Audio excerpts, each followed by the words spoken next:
ನಡೆದಷ್ಟು ದಾರಿ ಇದೆ, ಪಡೆದಷ್ಟು ಭಾಗ್ಯ ಇದೆ ಎಂಬುದೇ ಜಗತ್ತು ನಮಗೆ ಕೊಡುವ ಸಂದೇಶ. ಯಾರಿಗೂ ನಾವು ಜಾಸ್ತಿ ಬೆಳಕಾಗಬಾರ್ದು ಸ್ನೇಹಿತರೆ. ಅವರ ಕೆಲಸ ಆದ ತಕ್ಷಣ ಉಫ್ ಎಂದು ನಮ್ಮನ್ನು ಊದಿಬಿಡ್ತಾರೆ. ನೀವು ಯಾವತ್ತು ಕೆಟ್ಟವರಾಗಬೇಕು ಅಂದರೆ ಕೆಟ್ಟ ಕೆಲಸಗಳನ್ನು ಮಾಡ್ತಾ ಬದುಕಬಾರ್ದು. ಕೆಟ್ಟವರಾಗಬೇಕು ಅಂದರೆ ಜೀವನದಲ್ಲಿ ನಿಮ್ಮನ್ನು ಯಾರು ಚೆನ್ನಾಗಿ ಬಳಸ್ಕೊಳ್ತಾರೋ, ಅವರ ಅವಶ್ಯಕತೆಗಳಿಗೋಸ್ಕರ ನಿಮ್ಮನ್ನು ಯಾರು ಚೆನ್ನಾಗಿ ಯೂಸ್ ಮಾಡ್ಕೋತಾರೋ ಅವರಿಗೆ ನೀವು ಕೆಟ್ಟವರಾಗಬೇಕು. ಅವರ ಮುಂದೆನೇ ನೀವು ಚೆನ್ನಾಗಿ ಬದುಕು ತೋರಿಸ್ಬೇಕು. ಸಿಟ್ಟು ಬಂದಾಗ ಕಿರ್ಚಾಟ ಮಾಡೋದಕ್ಕೆ ಬಲ ಬೇಡ, ಆದರೆ ಸಿಟ್ಟು ಬಂದಾಗ ಸುಮ್ಮನಿರಲು ಬಹಳಷ್ಟು ಬಲ ಬೇಕಾಗತ್ತೆ. ಹೇಳುವ ಮುನ್ನ ಕೇಳಿಸಿಕೊಳ್ಬೇಕು. ಪ್ರತಿಕ್ರಿಯಿಸುವ ಮೊದಲು ಯೋಚಿಸಬೇಕು. ವ್ಯಯಿಸುವ ಮೊದಲು ಗಳಿಸಬೇಕು. ಶಿಸ್ತು ಸಂಯಮ ಬೆಳೆಸ್ಕೊಂಡು ಸಮಸ್ಯೆಗಳಿಗೆ ತೆರೆ ಎಳಿಬೇಕು. ಮೂರ್ಖರಿಗೆ ನೀವು ಎಷ್ಟೇ ಬುದ್ಧಿ ಮಾತನ್ನು ಹೇಳಿದರೂ ಕೂಡ ಅವರ ಬುದ್ಧಿ ಅವರು ಬಿಡೋದಿಲ್ಲ. ನೀವು ಇದನ್ನು ಚೆನ್ನಾಗಿ ಅರ್ಥಕೋಬೇಕು. ಜೀವನದಲ್ಲಿ 2 ವಿಷಯಗಳಲ್ಲಿ ಬಹಳ ಎಚ್ಚರಿಕೆಯಿಂದ ಇರಬೇಕು. 1, ಯಾರನ್ನು ಅತಿಯಾಗಿ ಪ್ರೀತಿಸಬಾರ್ದು.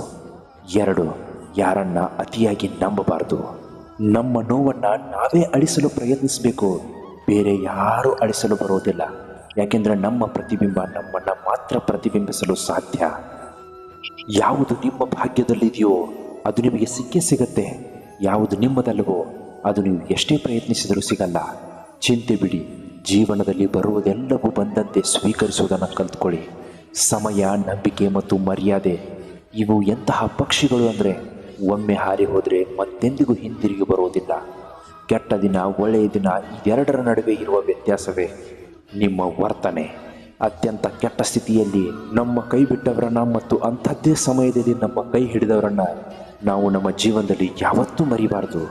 ಯಾರಾದರೂ ನಿಮ್ಮನ್ನು ತುಳಿದು ನೆಲಸಮ ಮಾಡಬೇಕೆಂದು ಯತ್ನಿಸಿದಾಗ ನೀವು ಚಿಂತಿಸಬೇಡಿ. ಭೂಮಿಯಲ್ಲಿ ಹೂತ ಬೀಜವೇ ಮುಂದೊಮ್ಮೆ ಹೆಮ್ಮರವಾಗಿ ಬೆಳೆಯುವುದು. ಆತ್ಮಸ್ಥೈರ್ಯವೆಂಬುದು ಗೊಬ್ಬರವಾಗಬೇಕು. ಆಗ ನಿಮ್ಮ ಬೆಳವಣಿಗೆಯನ್ನು ತಡೆಯಲು ಯಾವ ಕ್ರಿಮಿಕೀಟಗಳಿಂದಲೂ ಸಾಧ್ಯ ಇಲ್ಲ. ಕೊನೆಗೊಂದು ಮಾತು, ನಮ್ಮಿಂದ ದೂರ ಇರೋಕ್ಕೆ ಬಯಸುವವರು ನಮ್ಮವರಲ್ಲ, ನಮ್ಮ ಜೊತೆಗಿದ್ದು ನಮ್ಮವರಂತೆ ನಟಿಸುವವರು ಕೂಡ ನಮ್ಮವರಲ್ಲ. ಎಲ್ಲೇ ಇದ್ದರೂ ಯಾವತ್ತೂ ನಮ್ಮ ಬಗ್ಗೆನೇ ಯೋಚನೆ ಮಾಡೋರು ನಿಜವಾಗ್ಲೂ ನಮ್ಮವರು. ಭಗವಾನ್ ಶ್ರೀಕೃಷ್ಣ ಪರಮಾತ್ಮರ ಇನ್ನಷ್ಟು ಒಳ್ಳೊಳ್ಳೆಯ ನುಡಿಮುತ್ತುಗಳೊಂದಿಗೆ ಮತ್ತೊಂದು ವಿಡಿಯೋದಲ್ಲಿ ತಪ್ಪದೇ ಸಿಗ್ತೀವಿ. ನೀವು ಒಂದು ವೇಳೆ ನಮ್ಮ ಚಾನಲ್ನ ಸಬ್ಸ್ಕ್ರೈಬ್ ಮಾಡಿಲ್ಲ ಅಂದರೆ ದಯವಿಟ್ಟು ಸಬ್ಸ್ಕ್ರೈಬ್ ಮಾಡ್ಕೊಳ್ಳೋದನ್ನು ಮಾತ್ರ ಮರಿಬೇಡಿ. ನಮಸ್ಕಾರ, ಎಲ್ರಿಗೂ ಒಳ್ಳೆಯದಾಗಲಿ.